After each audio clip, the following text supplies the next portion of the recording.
Kang Do-hoon stood in the small office on Earth's orbital station, staring at the three men in expensive suits who had just ruined his life. He was 28 years old, a military engineer who fixed broken ships and dreamed of one day designing his own. He had never wanted to be important. He had never asked to be noticed. But 6 months ago, he had been noticed. It happened during a routine transport mission near the border territories. Do-hoon was aboard a mining vessel, returning from a repair job on a distant colony. The ship was old, slow, and barely armed. When 3 Keth raiders dropped out of faster-than-light travel and began attacking a nearby Valari convoy, everyone on the mining ship knew they should run. Do-hoon did not run. He did not know why he made that choice. Perhaps it was stupidity. Perhaps it was something else. But he watched the Valari ships burning, saw the escape pods launching into the cold void, and he could not make himself turn away. Using the mining ship's drilling lasers and cargo containers filled with explosive ore, Do-hoon created a distraction. It was messy and desperate and should not have worked. But the Keth raiders were confused by his strange tactics. They expected their enemies to fight in predictable ways. They did not expect a human in a garbage ship to ram explosive cargo into their formation. 2 raiders were destroyed. The 3rd fled. The Valari survivors were rescued. Do-hoon became a hero. He did not want to be a hero. He wanted to go back to fixing engines and being ignored. But the Valari remembered. Now, 6 months later, the men in suits were explaining what the Valari wanted in return for protecting humanity's border colonies from the Keth Dominion. They wanted Do-hoon. A political marriage, said the lead diplomat, a man named Director Kwon. His face was carefully blank. An ancient Valari custom. They believe it creates bonds stronger than treaties. They want me to marry someone, Do-hoon said slowly. An alien, Lady Yira of House Solan. She is a noblewoman of significant influence. The marriage would seal an alliance that protects 12 human colony worlds. Do-hoon sat down heavily. His mind was spinning. Why me? I'm nobody. I fix things. I'm not a diplomat or a politician. Director Kwon exchanged looks with the other men. The Valari specifically requested you. They were impressed by your actions during the convoy incident. They believe you have qualities they value. What qualities? We don't know. But refusing is not an option we can afford. The director leaned forward. 12 colony worlds. Engineer Kang. 3 million human lives. The Keth have been pushing at our borders for years. Without Valari protection, those colonies will fall within months. Do-hoon closed his eyes. He thought about the faces of the colonists he had met during his travels. Families, children, people who just wanted to live their lives far from the politics of empires. Tell me about her, he said quietly. This Lady Yira. The director pulled up a holographic display. A woman appeared, tall and elegant, with silver skin that seemed to shimmer like moonlight. Her eyes were golden, her features sharp and aristocratic. She looked like a statue carved from precious metal. Lady Yira of House Solan. 62 years old in Valari terms, which roughly translates to late 50s for humans. She has been married 3 times before. All 3 husbands died under various circumstances. Died. The Valari political system is complicated. Noble houses compete for power constantly. Lady Yira has many enemies. Do-hoon stared at the holographic image. The woman's expression was cold, distant, and proud. She looked like someone who had never smiled in her life. So I'm being sent to marry a woman who might get me killed. We believe the risks are manageable. And the alliance saves 3 million lives. Yes, I understand. Do-hoon stood up. His hands were shaking slightly, but his voice was steady. When do I leave? The journey to the Valari homeworld took 3 weeks. Do-hoon spent most of that time studying. He learned about Valari culture, their rigid social hierarchy, their ancient customs. He learned that the Valari considered humans primitive newcomers to the galactic stage. 40 years of membership in the Galactic Concord meant nothing to a species that had been traveling between stars for 10,000 years. He also learned that political marriages among the Valari were not about love. They were about power, alliances, and control. The husband in such arrangements was expected to be quiet, obedient, and decorative. Do-hoon had never been good at being quiet. The Valari homeworld was called Solaris Prime. It was beautiful in a cold, perfect way. The cities were made of crystal and metal, soaring towers that caught the light of 3 moons. Everything was precise, ordered, and ancient. The wedding ceremony was held in the grand temple of House Solon. Do-hoon stood in ceremonial robes that felt too heavy, surrounded by hundreds of Valari nobles who looked at him like he was an interesting insect. Then Yira arrived. She walked down the central aisle with perfect grace, her silver gown trailing behind her like liquid metal. Up close, she was even more striking than her holographic image. Her golden eyes seemed to look through Do-hoon rather than at him. She was beautiful, she was terrifying, and she clearly did not want to be here any more than he did. The ceremony was conducted in the old Valari language. Do-hoon repeated the phrases he had memorized, not fully understanding their meaning. Yira's responses were precise and emotionless. When the ritual required them to join hands, her skin was cool against his. She did not look at him. "It is done," announced the temple elder. "The bond is sealed. May House Solon prosper through this union." The gathered nobles applauded politely. Do-hoon saw many of them smiling in ways that did not reach their eyes. They looked amused, like they were watching a performance that they found entertaining. Later, as they left the temple in a ceremonial transport, Yira spoke to him for the first time. "You understand what you are," she said. Her voice was low and musical, but cold as ice. "You are a symbol, a token of alliance. Nothing more." "I understand," Do-hoon replied. "Good. Stay out of my way, do not embarrass me in public, and we will both survive this arrangement." She turned to look out the window at the passing city. The Valari do not expect anything from humans, except failure. Try not to prove them right too quickly. Do-hoon said nothing. He watched the alien city slide past, thinking about the 3 million people whose lives now depended on him playing the role of a quiet, obedient husband. He had never been good at playing roles, but for now, he would watch. He would learn, and he would wait. The transport carried them toward Yira's ancestral estate, toward a cold marriage and a dangerous game that Do-hoon did not yet understand. But as he glanced at his new wife's rigid profile, he made himself a quiet promise. He would not simply survive. He would find a way to matter. The estate of House Solon was vast beyond anything Do-hoon had ever seen. It spread across rolling hills covered in blue grass, with gardens that seemed to glow under the light of 3 moons. The main house alone was larger than most human colony settlements. Crystal towers rose from marble foundations, and everywhere there was the quiet hum of ancient technology. It was beautiful. It was also cold, empty, and unwelcoming. Do-hoon was given quarters in the eastern wing, far from Yira's personal chambers. The rooms were luxurious by any standard, filled with furniture that probably cost more than his entire life's salary. But they felt like a prison cell decorated with expensive things. The servants treated him with careful politeness that barely hid their contempt. They answered his questions with short responses. They avoided eye contact. When he walked through the corridors, conversations would stop, and Valari staff would bow stiffly before hurrying away. He was a human in a house of ancient nobility.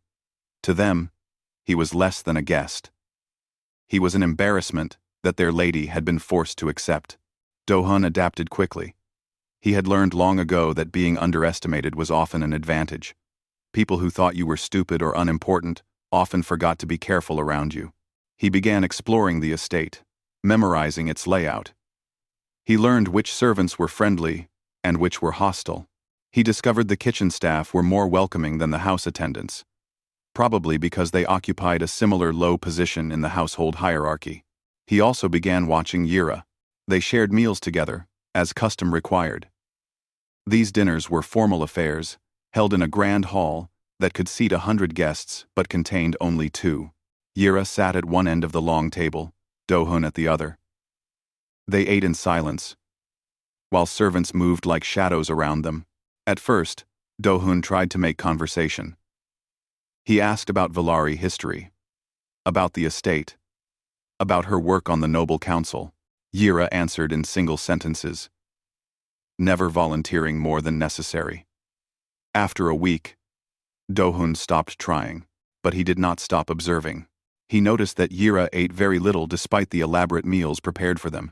He noticed that she checked her communication device constantly, her golden eyes scanning messages with an intensity that suggested something more than routine correspondence. He noticed that certain visitors made her tense. Lord Morak of House Keth visited 3 weeks after the wedding. He was tall even for a Valari, with dark silver skin and eyes that glittered like black stones. He smiled constantly, a wide smile that showed too many teeth. Lady Yira, he said, bowing with exaggerated respect. And her charming human pet. How delightful to see you both. Do-hun watched Yira during this visit. She maintained her usual composed expression, but her hands were clasped tightly in her lap. When Morak laughed at his own jokes, she flinched slightly, a movement so small that only someone watching closely would notice. After Morak left, Yira retreated to her private chambers and did not emerge for 2 days. Do-hun began paying attention to the political situation. He accessed the household's public information systems, reading news reports and council records. He learned that Lord Morak was the head of House Keth, a rival family that had been competing with House Solon for centuries. He learned that Morak had recently gained several important allies on the Noble Council, while Yira's influence had been declining. He also learned about Yira's previous husbands. The first had died in a hunting accident 40 years ago. The second had fallen from a balcony 20 years later. The third had developed a sudden illness that killed him within days, just 5 years before Do-hun's arrival. All 3 deaths had been ruled accidents or natural causes. All 3 had occurred during periods when Yira's enemies were growing stronger. The pattern was not difficult to see. One evening, Do-hun found Yira in the gardens.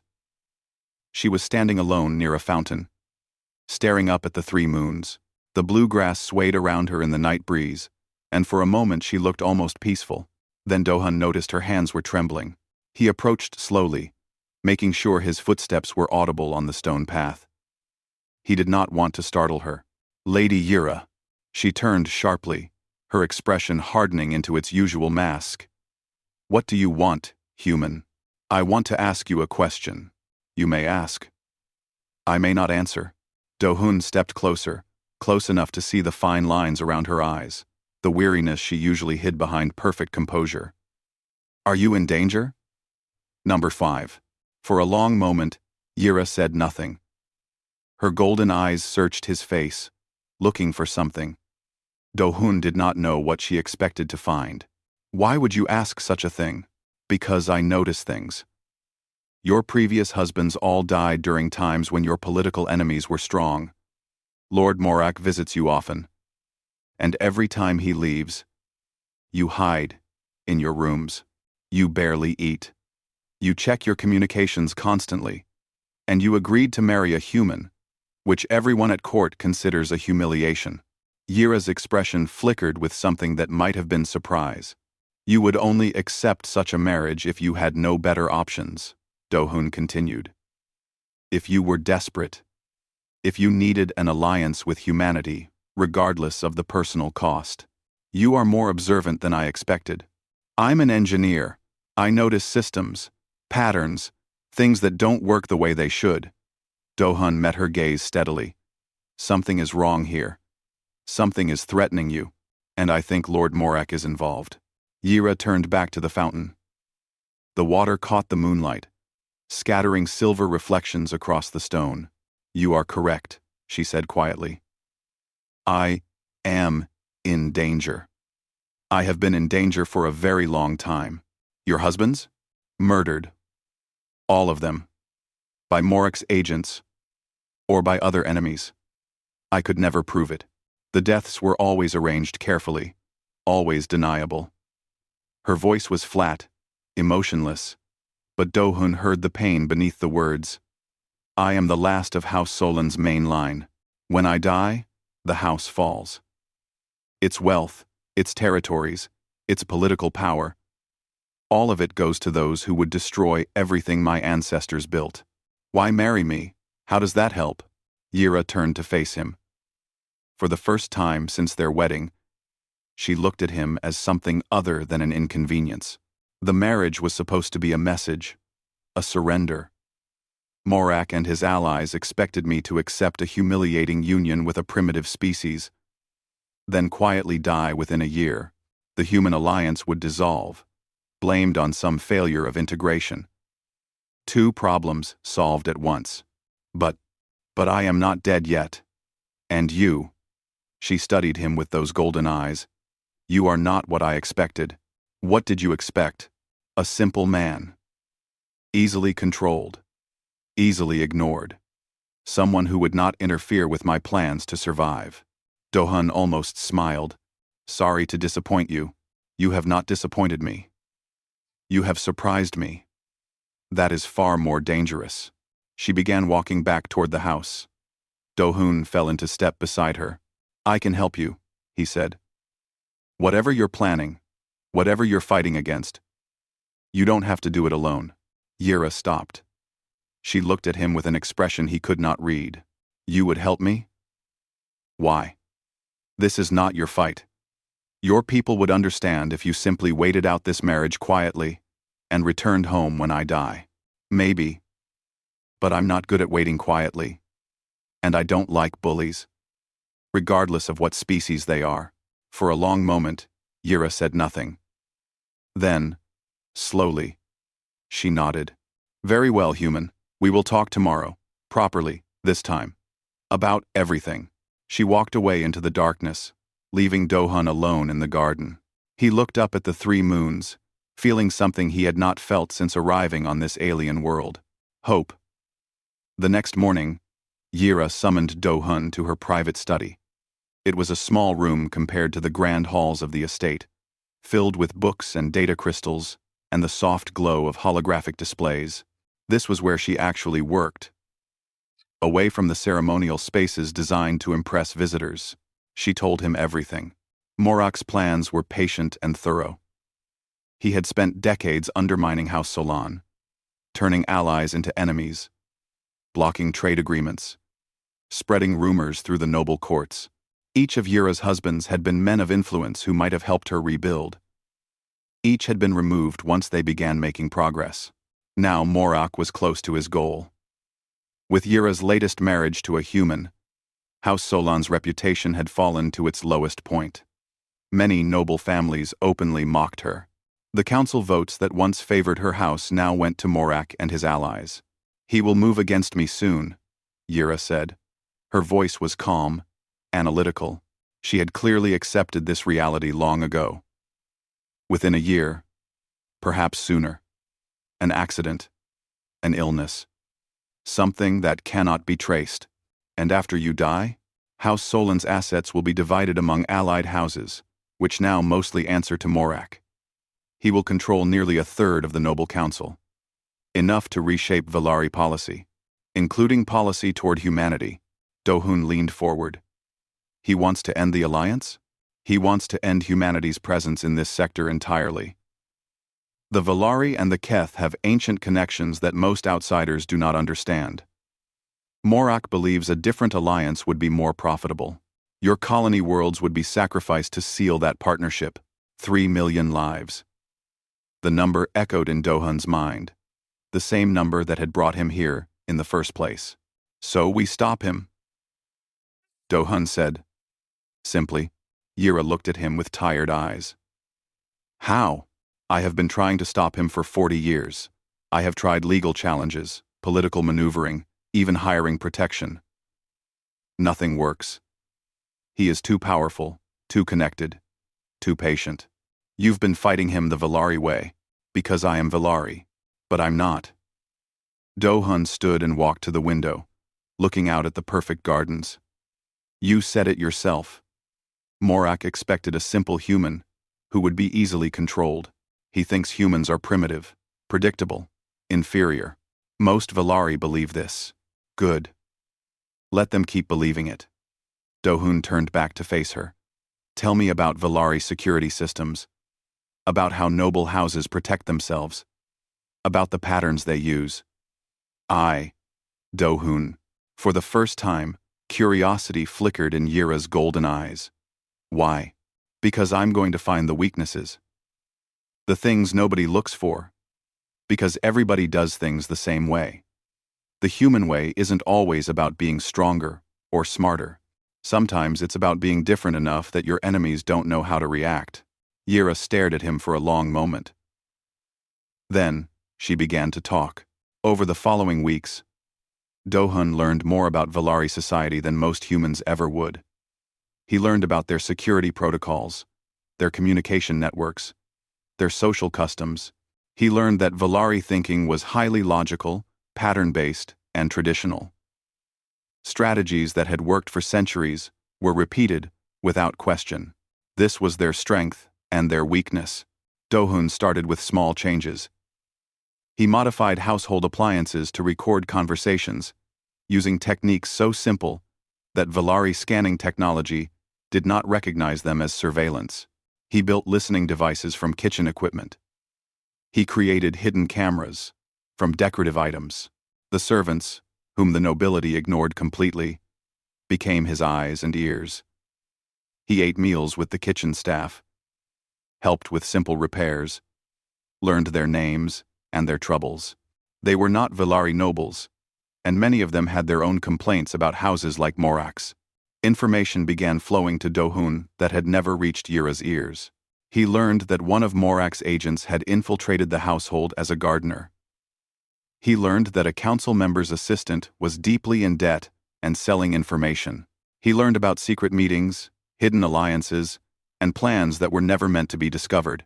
Dohun shared everything with Yira. Together, they began building a picture of Morak's network, mapping his spies and allies and weaknesses. This is remarkable, Yira said one evening, studying the information Dohun had gathered. We knew Morak had informants in the household, but we never found them. How did you discover this? I talked to the cleaning staff. The gardener never learned their names, never made conversation. To Valari nobility, servants are invisible, but the servants notice everything, and they know when someone is pretending to be one of them. Yira shook her head slowly. 40 years of fighting this battle, and I never thought to simply talk to my own household staff, because they're beneath noble attention. That's exactly why it works. The first real test came 2 months later. During a formal dinner with several council members, Dohun noticed one of the serving staff behaving strangely. The woman was nervous, her movements slightly too careful when she approached Yira's wine glass. Dohun said nothing during the meal. But an hour before dinner, he had already switched the wine glasses, replacing Yira's with an identical one from the kitchen stores. The next morning, they tested the original glass. It contained a slow-acting poison that would have caused heart failure within a week. Yira was silent for a long time after hearing the results. You saved my life, she finally said. I noticed something wrong, that's all. No, that is not all. Yira stood and walked to where Dohun sat. She looked down at him with an expression that had changed from cold tolerance to something warmer.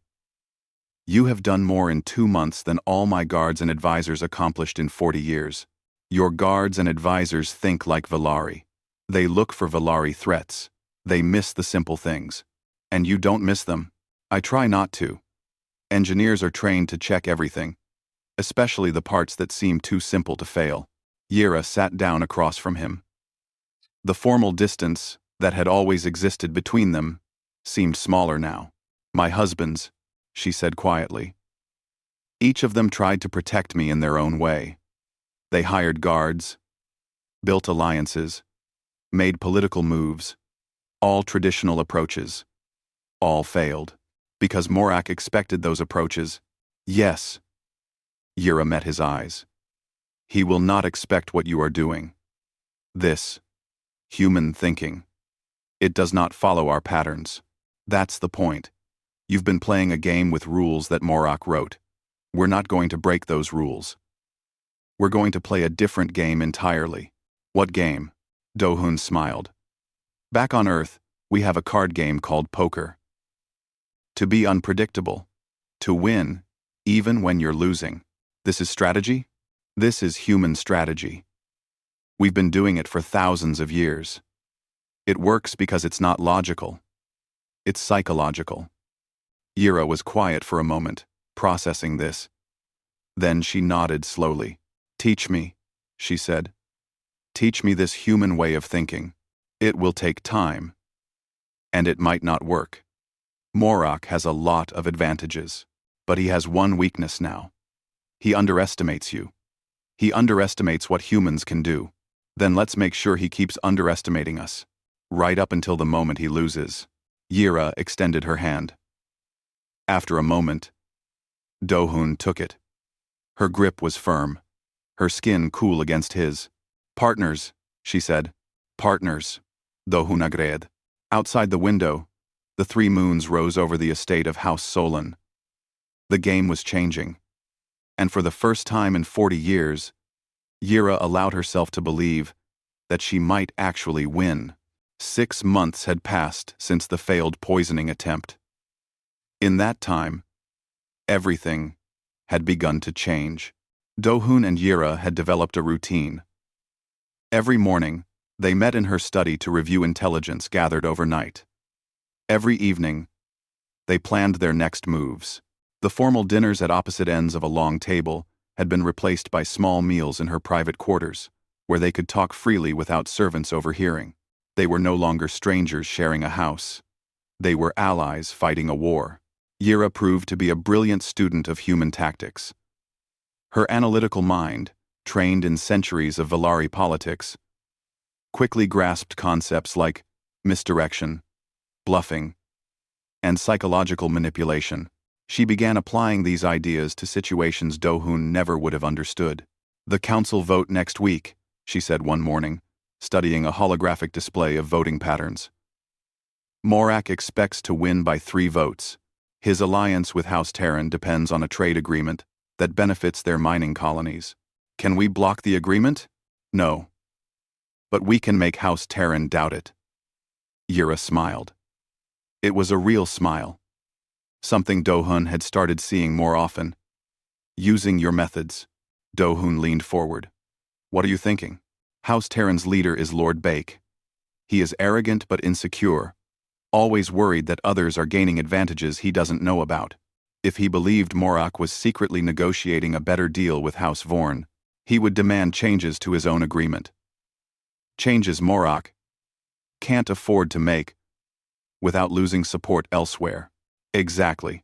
We don't need to destroy the alliance. We just need to make it unstable. Do-hun grinned. You're getting good at this. The plan worked beautifully. False documents suggesting Morak's secret negotiations found their way to Lord Beck's intelligence network. The documents were obvious forgeries to careful examination, but they were designed to be discovered quickly, before proper analysis could be completed. Lord Bake exploded in the council chamber, demanding explanations. Morak, caught off guard, responded badly. His denials sounded defensive. Whispers spread through the noble courts about what other secret deals Morak might be hiding. The vote, which had been certain, became uncertain. House Terran abstained. Morak's proposal failed by a single vote. It was a small victory, but it was a victory. More importantly, Morak never knew what had really happened. He blamed Lord Bake's paranoia, never suspecting that a human engineer and his Valari wife were behind the chaos.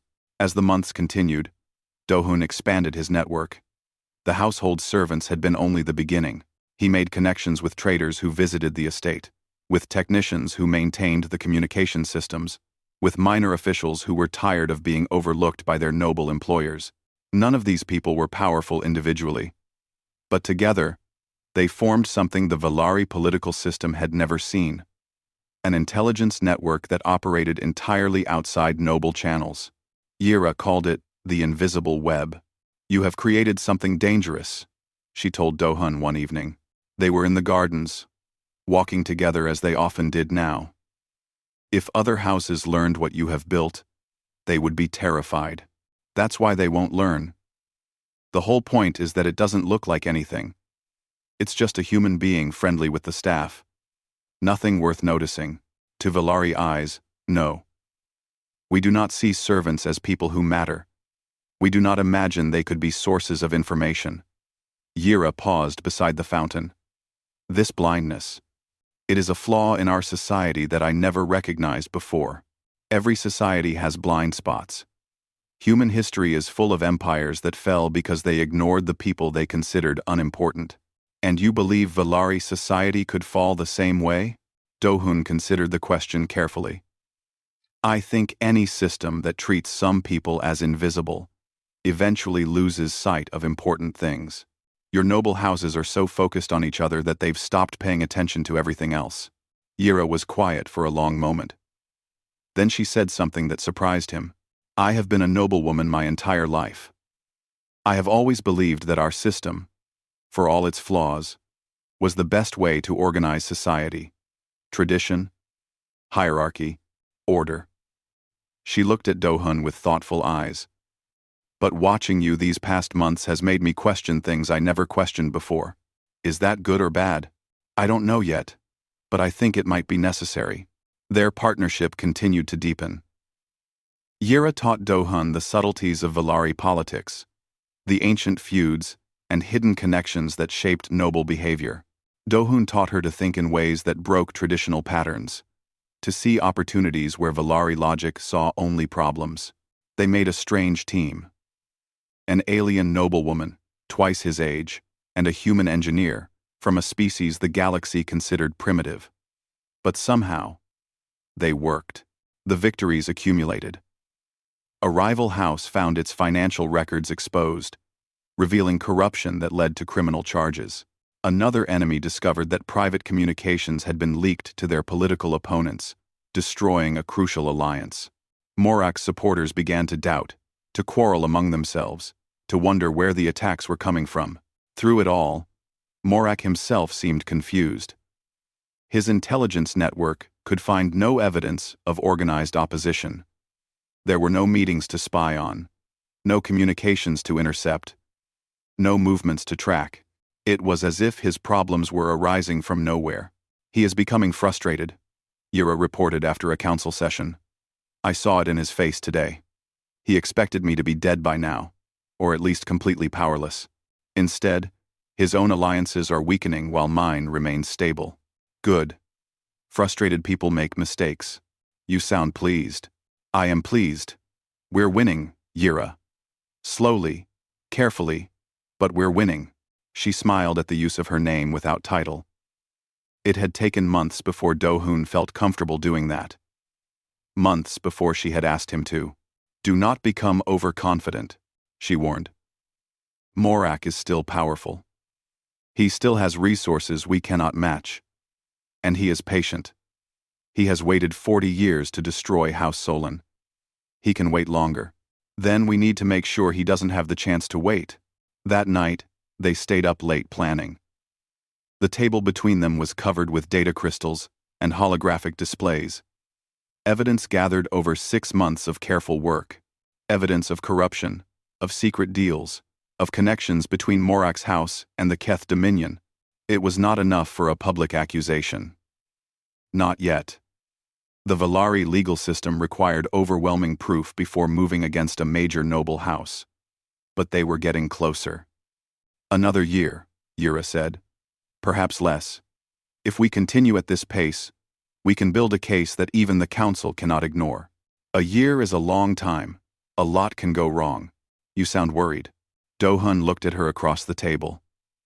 In the soft light of the study, she looked different than the cold, distant woman he had married.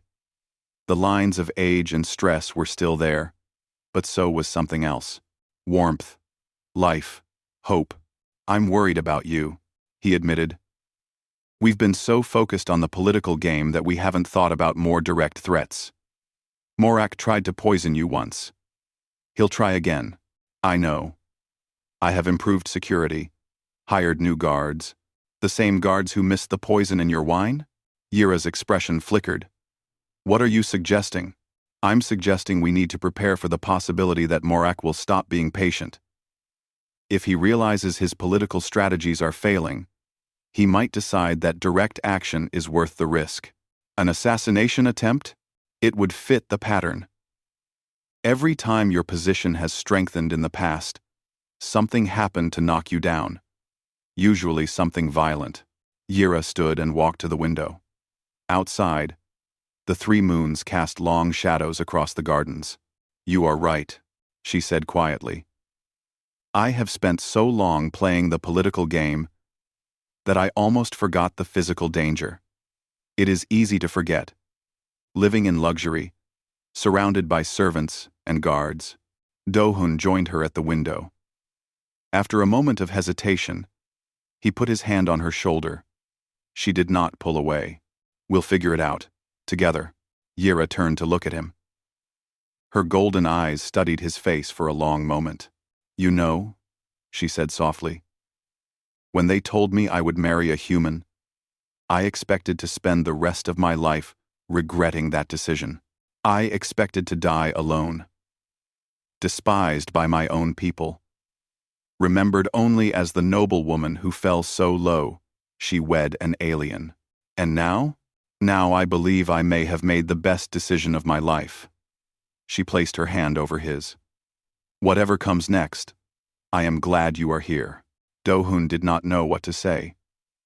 So he simply stood with her, watching the moons rise over the alien world that had become his home.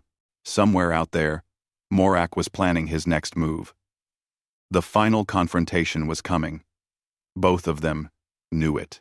But for this moment, at least, they were not alone. The attack came on a night when three moons hung full and bright in the sky. Do-hun had been expecting it for weeks. The warning signs were everywhere. Morak's frustration had been growing more visible in council sessions.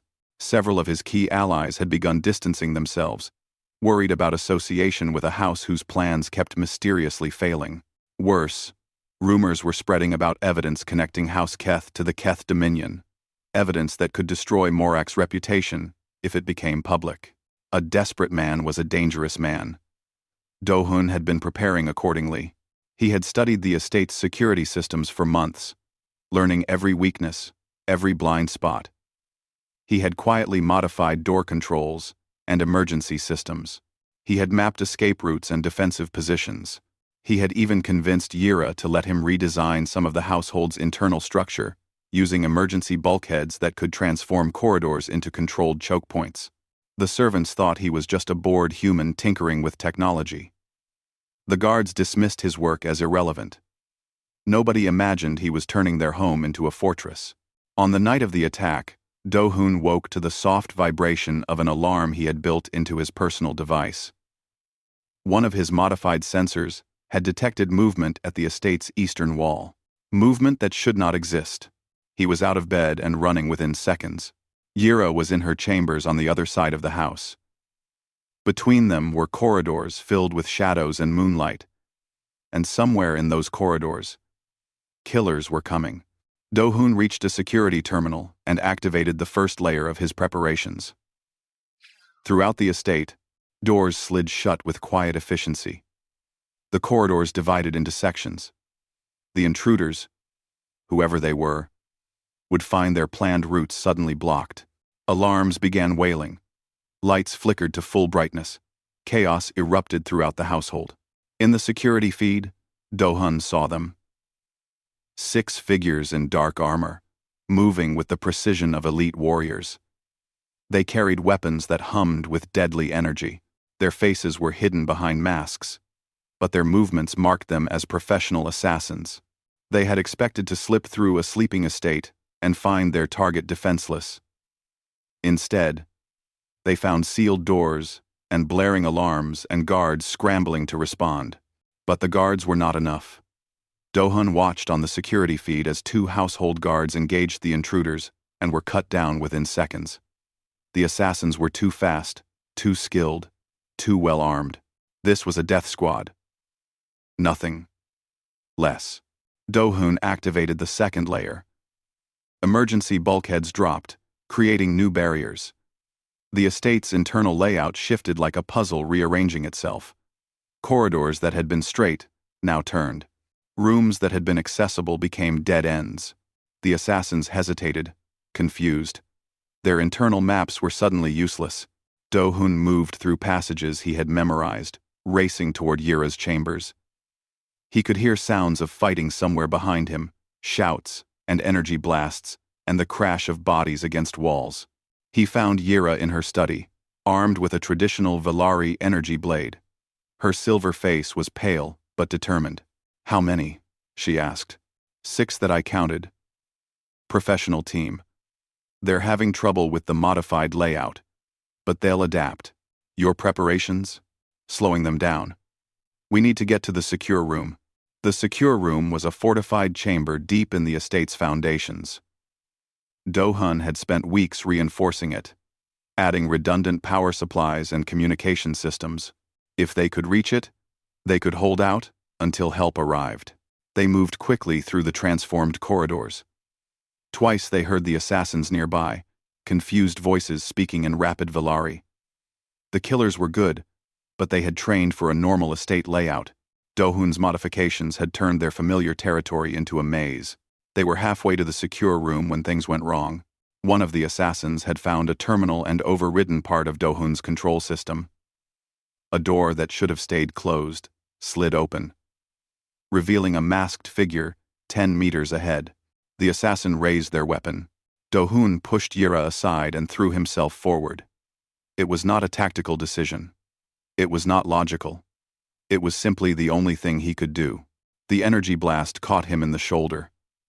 Pain exploded through his body, hot and sharp and terrible. He heard Yira scream his name as he fell, but the assassin had expected him to go down and stay down. Humans were fragile, after all. Weak. Easy to kill. Do-hoon reached up with his working arm and triggered the emergency switch he had hidden in the wall panel. A blast door dropped like a guillotine blade, slamming down directly on the assassin. The killer dodged, but not fast enough. The door caught their leg, crushing bone and armor alike. The assassin went down, screaming. Yira was there instantly, her energy blade flashing. The screaming stopped. Do-hoon. She was kneeling beside him, her hands pressing against his wound. "Stay with me. Stay awake. We need to move." His voice was weak, but he forced himself to focus. 2 more corridors. "Can you help me walk? I can carry you if necessary." Despite everything, Do-hoon managed a small laugh. "Let's try walking first." They made it to the secure room. Yira sealed the door behind them and activated the emergency beacon that would summon planetary security. Then she turned her attention to Do-hoon's wound. The blast had burned through muscle and grazed bone. The pain was overwhelming. But Do-hoon had experienced worse during his military service. He focused on breathing, on staying conscious, on watching the security feeds. "The other assassins," he managed. "What are they doing?" Yira checked the displays. 3 more, eliminated by your traps. The remaining 2 are trying to breach our position. They will not succeed. These walls were designed to withstand orbital bombardment. Good. Do-hoon's vision was getting blurry. Blood loss. Probably. That's good. Do not speak. Save your strength. Need to tell you something. He grabbed her arm with his working hand. "The evidence we gathered. It's stored in 3 locations. If something happens to me, nothing is going to happen to you." Yira's voice was fierce, almost angry. "You do not get to die. Not after everything. Not after you changed everything. Yira, be quiet." She pressed harder on his wound, and the pain helped him focus. "I have buried 3 husbands. I will not bury a 4th. You are going to survive this, and then we are going to destroy Morak. And then we are going to grow old together, annoying each other. Do you understand?" Do-hoon looked up at her face. Her golden eyes were bright with unshed tears. Her silver skin was smeared with his blood. She looked angry, and terrified, and beautiful. "That sounds nice," he whispered. "Growing old together. Then stay alive to see it." The planetary security forces arrived 20 minutes later. By then, all 6 assassins were dead. The household was in chaos, but Yira was safe. Dohun was rushed to a medical facility where Valari surgeons spent 8 hours repairing the damage to his shoulder. When he woke, Yira was sitting beside his bed. She looked like she had not slept in days. "You stayed," he said. His voice was rough, his throat dry. "Of course I stayed." She took his hand. "Just doing my job. Staying married." She laughed, a genuine sound that he had rarely heard from her. "You are impossible." "So I've been told." Outside the medical facility, the news was spreading. An assassination attempt on Lady Yira of House Solon. 6 elite killers, all dead. The human husband, badly wounded, credited with designing the defensive systems that stopped the attack. For the first time, Dohun's name was spoken with respect rather than mockery. But more importantly, the investigation into the assassination would lead directly to House Keth. The assassins had been careful, but not careful enough. Their equipment, their training, their methods, everything pointed in one direction. Morak had finally made his mistake. "It's over," Yira said softly, squeezing Dohun's hand. "Not immediately. There will be investigations, hearings, political maneuvering." But Morak exposed himself. "He cannot hide from this." "Good." Dohun closed his eyes. "That's good. Rest now. We have won this battle. When you recover, we will finish the war." Dohun let himself drift toward sleep. His shoulder throbbed with pain. His body was exhausted, and his mind was foggy with medication. But for the first time since this strange journey began, he felt something that surprised him. He felt like he was exactly where he was supposed to be. The scandal that followed the assassination attempt shook the Valari Empire to its foundations. At first, Lord Morak tried to distance himself from the attack. He expressed public outrage at the violence. He demanded a thorough investigation. He visited Yira in person to offer condolences, his smile as wide and false as ever. But the evidence was overwhelming. The assassins had been equipped with weapons manufactured exclusively for House Keth's private forces. Their communication devices contained encrypted messages that, when decoded, revealed orders originating from Morak's inner circle. Worse, one of the dead killers was identified as a former member of Morak's personal guard, supposedly dismissed years ago. Dohun had recovered enough to participate in the investigation, though his shoulder still ached and his arm remained weak. He worked with Yira and their invisible network to ensure that every piece of evidence reached the right hands. They leaked information to news outlets, fed documents to council investigators, and made sure that nothing could be buried or ignored. The trickle became a flood. As investigators dug deeper, they uncovered things Dohun and Yira had been gathering for over a year. Financial records showing secret payments from the Keth Dominion to House Keth. Communications revealing plans to undermine human colony defenses. Evidence that Morak had been working with the Valari Empire's traditional enemies for decades. The betrayal was not just against House Solon. It was against the entire empire. Lord Morak fought back desperately. He called in favors, threatened allies, and tried to discredit the evidence as forgeries. For a while, it seemed possible that his political power might protect him. Then, Yira spoke before the noble council. Dohun watched from the gallery as his wife stood in the center of the grand chamber. She wore formal robes of deep blue, the colors of House Solon. Her silver skin gleamed under the lights. She looked regal, powerful, and utterly in control. "My lords and ladies," she began, her voice carrying to every corner of the vast room. "I stand before you today not as an accuser, but as a survivor. 3 times I have married. 3 times I have lost my husband to violence that was made to look like accident or illness. For 40 years, I have lived in shadow of assassination, wondering when the next attack would come. The chamber was silent. Every eye was fixed on Yira. For 40 years I fought alone, using the methods our society has always used: political alliances, legal challenges, security measures. All failed. My enemies were too patient, too connected, too willing to wait. She paused and looked up at the gallery where Do-hun sat. Then I married a human. Many of you mocked that decision. You saw it as my final humiliation. A desperate woman, accepting degradation rather than death. You expected me to fade away quietly, defeated at last. Murmurs rippled through the assembly. Do-hun kept his expression neutral, though his heart was pounding. Instead, my human husband taught me something I had never understood. He taught me that strength does not always come from power or tradition.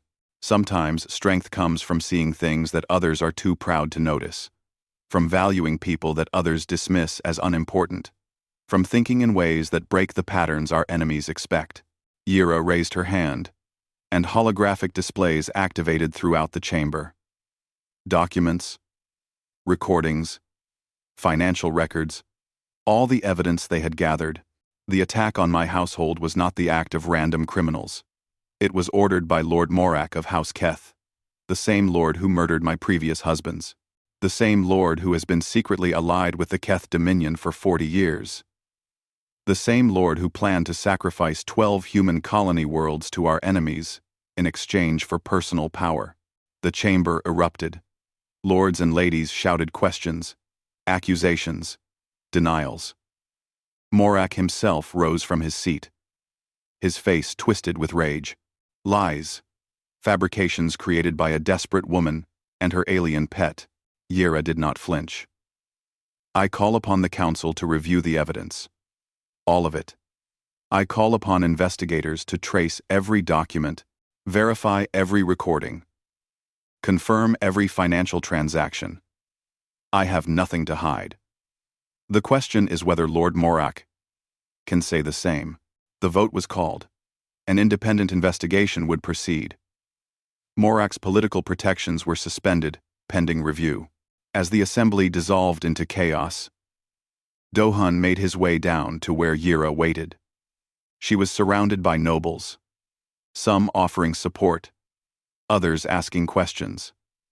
A few simply staring at her with new respect. When she saw Do-hun, she excused herself and walked to his side. "It's really happening," he said quietly. "Yes. The tide has turned." She took his hand, not caring who saw. "We did this. Together. You did most of the work. I could not have done any of it without you." She squeezed his fingers. "None of this would exist without you." The investigation took 3 months.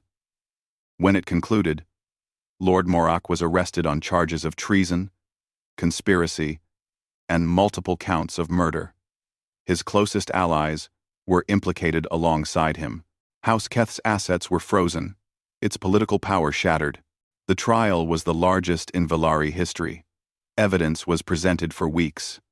Witnesses testified about decades of corruption and violence. The galaxy watched as one of the most powerful noble houses collapsed under the weight of its own crimes. Morak was found guilty on all counts. He was stripped of his titles, his wealth, and his freedom. He would spend the rest of his life in a prison facility on a distant moon, far from the power he had craved. As the verdict was announced, Do-hun sat in the observation gallery beside Yira. She was crying silently, tears running down her silver cheeks. "It's over," she whispered. "After 40 years, it's finally over." Do-hun put his arm around her shoulders. His wounded arm still ached, but he ignored it. "It's not over." She looked at him with confused eyes. "What do you mean?" Morak was a symptom. The disease is the system that allowed him to exist. The rigid hierarchy. The invisible servants. The ancient feuds that nobody questions. He met her gaze steadily. "You showed the council that different thinking can solve problems that traditional methods cannot. Now you have a chance to change things." "Change things? I am one woman. House Solon is still recovering. I cannot reform an empire. Not alone, no. But you're not alone anymore. In the months that followed, Yira emerged as a voice for reform.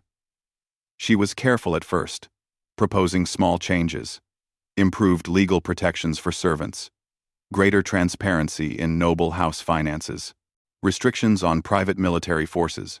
Each proposal faced resistance. But Yira had learned from her human husband. She built coalitions among younger nobles who were tired of ancient systems. She found allies in the merchant class, the servant communities, the outer colonies. She created networks that operated outside traditional channels. Progress was slow, but it was progress. And throughout it all, Do-hun was beside her. He continued to build his invisible web, gathering information, identifying opportunities, solving problems that traditional thinking could not address. The galaxy began to notice. The human who had stopped an assassination, the human who had helped bring down a corrupt noble house, the human who had married an alien woman twice his age and somehow made it work. Stories spread. Journalists requested interviews. Diplomats asked for meetings. "They're calling you the human who changed the empire," Yira said one evening, reading from a news article. Do-hun shook his head. "I didn't change anything. I just helped you see things differently. That is changing something. That is changing everything." She set down the article and walked to where he sat by the window. Outside, the 3 moons were rising over the estate. The gardens glowed blue under their light, beautiful and peaceful. "Whatever happens next," Yira said softly, "I want you to know something." "What?" "I am grateful.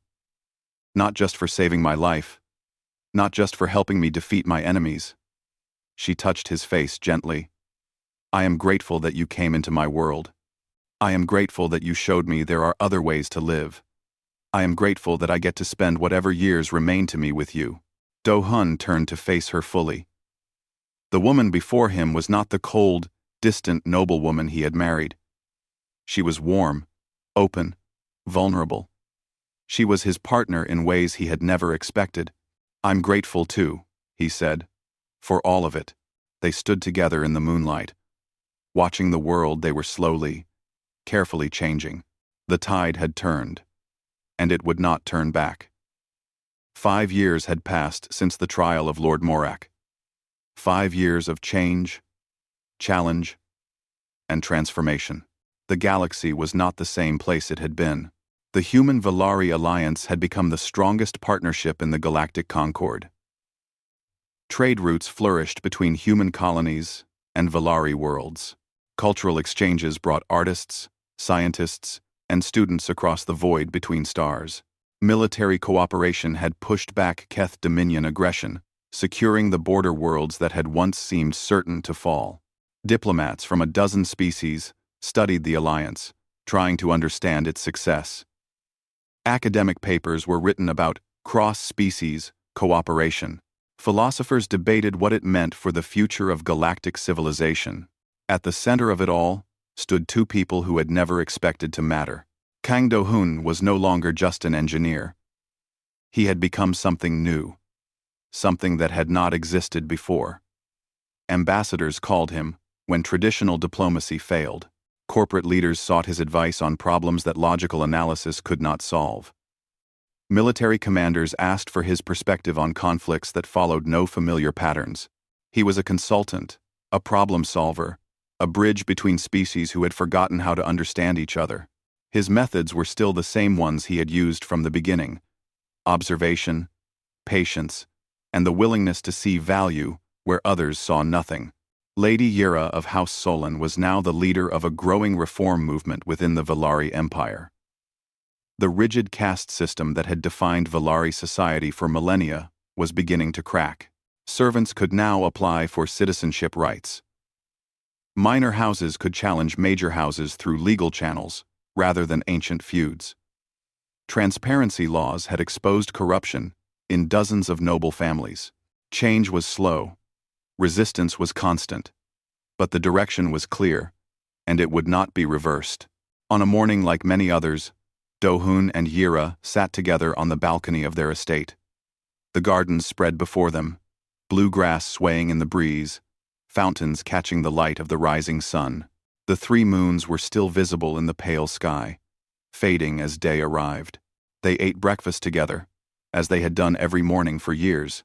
"There's another interview request," Yira said, scrolling through her communications.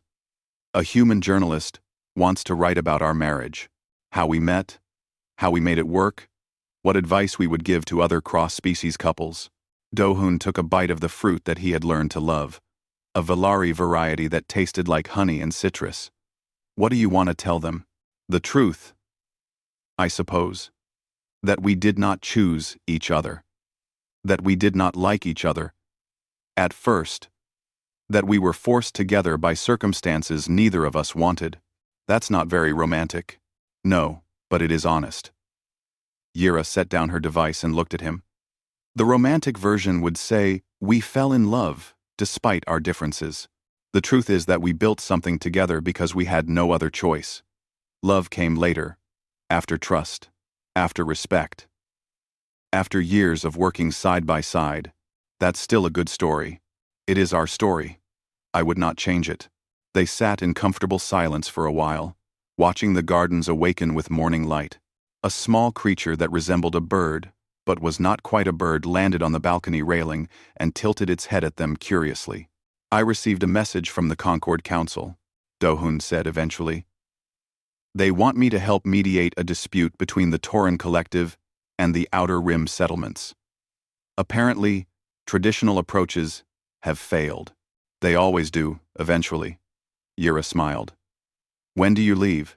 "Next week. I should be back within a month. I will miss you. You'll be busy. The reform bill is coming to vote soon." "Yes. And it will pass. Finally. We have the votes." She paused. 5 years ago, I could not have imagined saying those words. I could not have imagined any of this. Neither could I. The creature on the railing chirped once and flew away, disappearing into the blue grass below. Do-hun watched it go, thinking about how strange and unexpected his life had become. He had been an engineer who fixed broken things. Now, he helped fix broken relationships between entire species. He had been nobody important. Now, ambassadors asked for his time. He had expected to spend his life alone, focused on his work. Now, he had a partner he could not imagine living without. "They're calling you the human who changed the empire," Yira said, echoing words she had spoken years ago. "The stories about you are spreading beyond Valari space. Other species are paying attention to what you've accomplished. I didn't accomplish anything alone. Everything I did was with you." Rumined. That is what makes it remarkable. Yira reached across the table and took his hand. "You did not conquer. You did not dominate. You partnered. You built something together with someone different from yourself. That is what the galaxy is watching. That is what they want to understand. And what do you think they've learned?" Yira considered the question seriously. "I think they have learned that difference is not always a problem to overcome. Sometimes, it is an advantage to embrace. Your human thinking and my Valari knowledge created something neither of us could have achieved alone. Is that what we should tell the journalist? Perhaps." She squeezed his hand. "Or perhaps we should simply tell them that we made each other better. That is the truth, at the center of everything." Later that day, they received visitors. A delegation of young nobles who wanted to discuss reform proposals. A human trade representative seeking advice on negotiations. An old friend from Yira's past who had come to apologize for doubting her years ago. Through it all, Do-hun and Yira worked together as they always did. He listened while she spoke. She translated while he observed. They exchanged glances across crowded rooms, silent communications that had developed over years of partnership. When the visitors finally left, evening had fallen. The 3 moons were rising again, painting the gardens in silver light. They walked together through the paths they had walked hundreds of times before. The fountain where Yira had first admitted she was in danger. The security terminal where Dohun had fought to save her life. The study where they had planned their impossible victory. Do you ever regret it? Dohun asked. Marrying me? Yira stopped walking and turned to face him. The moonlight made her silver skin glow like polished metal.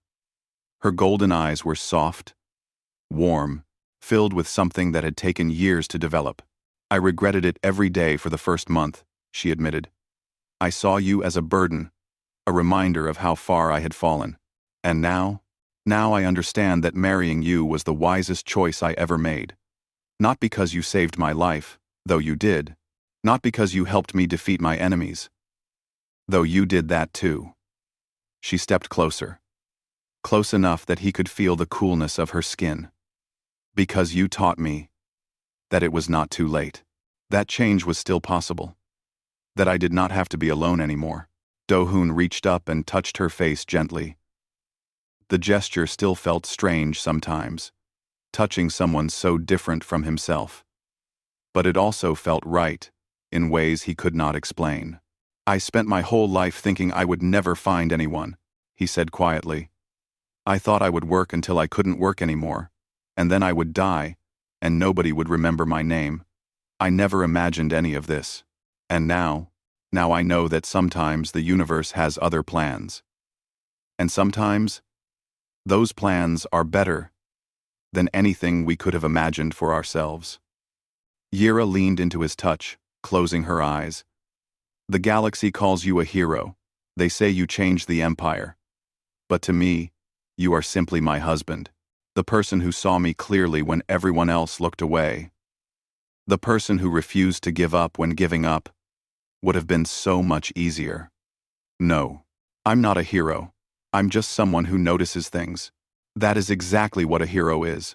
Someone who notices what others miss. Someone who acts when others would ignore. Someone who refuses to accept that things cannot be changed. They stood together in the moonlight. Two unlikely partners from two different worlds. Around them, the estate was quiet and peaceful, somewhere beyond the garden walls. The galaxy continued its endless dance of politics and conflict and change. But here, in this moment, there was only them. Come, Yira said finally, taking his hand. We have work tomorrow. The galaxy always needs something. Let it wait until morning. She smiled. You are learning to think like a Villari after all. We invented the concept of patience. You know, I thought you invented the concept of very long meetings with too much talking. That too. They walked back toward the house, hand in hand, their shadows stretching long behind them. The three moons watched in silence, as they had watched this world for billions of years. Across the galaxy, scholars and diplomats would continue debating what the Solon marriage meant. They would analyze it, write about it, try to understand it. But those who knew the truth understood something simpler. Sometimes the galaxy changes not through war or technology, but through two unlikely people who chose to see each other clearly and refused to give up. That was what the galaxy witnessed. That was what it would remember.